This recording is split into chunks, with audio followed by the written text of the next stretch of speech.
অনেক হয়েছে আর নয়, এবার পালা প্রতিরোধের, এবার পালা প্রতিশোধের। এমনটাই বলছে গাজার মিত্ররা। কোনো প্রকার পূর্ব ঘোষণা ছাড়াই গাজাবাসীকে শেষ করে দিচ্ছে নেতানিয়াহুরা।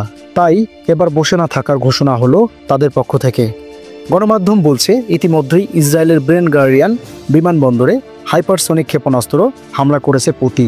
ইসরায়েলে নিভারগেনিয়া বেজেও সফলভাবে হাইপারসনিক ক্ষেপণাস্ত্র হামলা করেছে বলে দাবি করেছে সংগঠনটি।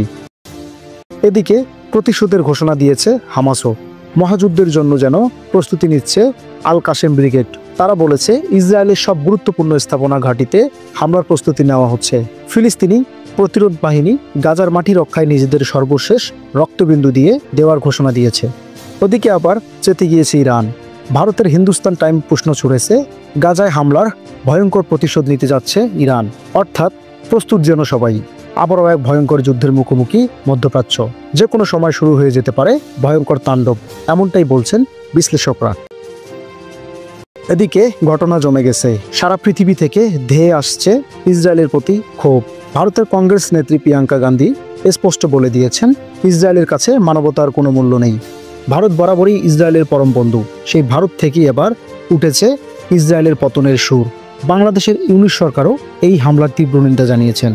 পররাষ্ট্র মন্ত্রণালয় বলছে, নতুন করে এই সহিংসতা আন্তর্জাতিক মানবাধিকার আইনের সুস্পষ্ট লঙ্ঘন এবং প্রতিষ্ঠিত যুদ্ধবিরোধী চুক্তির প্রতি গুরুতর অবজ্ঞার প্রতিফলন।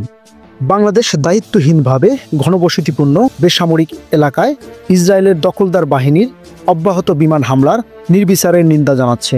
গাজায় হত্যাকাণ্ড বন্ধের দাবিতে মাঠে নেমে এসেছে খোর্দ ইসরায়েলের হাজার হাজার মানুষ। তারা বলছেন, নিজের ব্যর্থতা ঢাকতেই নেতানিয়াহু হাজার হাজার মানুষের উপর আবার হামলা চালাচ্ছেন। নেতানিয়াহুর হাতে রক্ত লেগে আছে, সে রক্ত খেকো। এই হিসেব দিতেই হবে নেতানিয়াহুকে, কারণ নেতানিয়াহু কথা রাখেননি।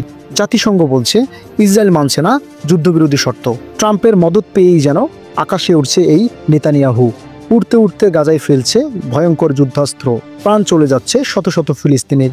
গত বুধবার গাজায় স্থল অভিযান শুরুর ঘোষণা দেয় ইসরায়েলি সামরিক বাহিনী। নিরাপত্তা ব্যবস্থা বিস্তৃত করা এবং গাজার উত্তর ও দক্ষিণ অঞ্চলে আংশিক বাফার জোন প্রতিষ্ঠার জন্য মধ্য ও দক্ষিণ গাজায় স্থল অভিযান আবারও শুরু করা হয়েছে বলে জানানো হয় ইসরায়েলের পক্ষ থেকে। গাজা স্বাস্থ্য মন্ত্রণালয় জানিয়েছে, গত বুধবার একদিনেই ইসরায়েলের হামলায় ৭০ জন নিহত হয়। এ পর্যন্ত সেখানে নিহত মানুষের সংখ্যা দাঁড়িয়েছে প্রায় ৪৪৬-এ।